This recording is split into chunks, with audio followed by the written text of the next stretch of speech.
लुकाचे सुवार्तेंत देवाच्या राजाच्या येवपासंबंधी दोन स्पष्ट विचार व्यक्त जाल्यात।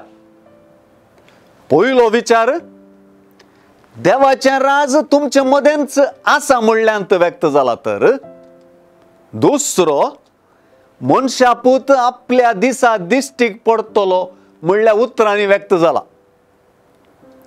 देवाचे राज तुमचे मदेंच आसा म्हणल्या विचारांत ते राज जेजूचे हाजरे मुखांतर येदोळूस आयला म्हणलें स्पष्ट जाता। जेजू मुखांतर ताणेंच विंचलेल्या ताच्या शिसा मुखांतर आणि जेजूचेर विश्वास दवरलेल्या भावार्थ्यांच्या समुदायांत ते येदोळूच कार्यरूपाक आयला म्हणलें आमी समजूंक जाय। पूण ते राज शेवटींच्या काळार संपूर्ण तरान आनीकय कार्यरूपाक येवंक आसा म्हणलें मनशापूत आपल्या दिसा दिश्टीक पडतलो ह्या उतरांनी कळीत जाता।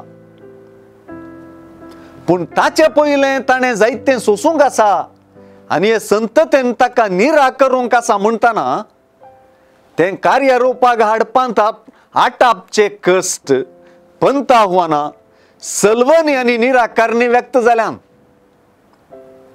अशें ते राज आवाजाविने मनशा काळजांत स्थापीत जाता। तेच परी विरोधपणामध्येय ते रुता जाता आनी शेवटाक पावता म्हणलें भरवसोंक सुवार्तेचो उलोवो वर्तो। जेजूची हाजरी भोगतांतय देवाचें राजय भोगूंक मेळटलें।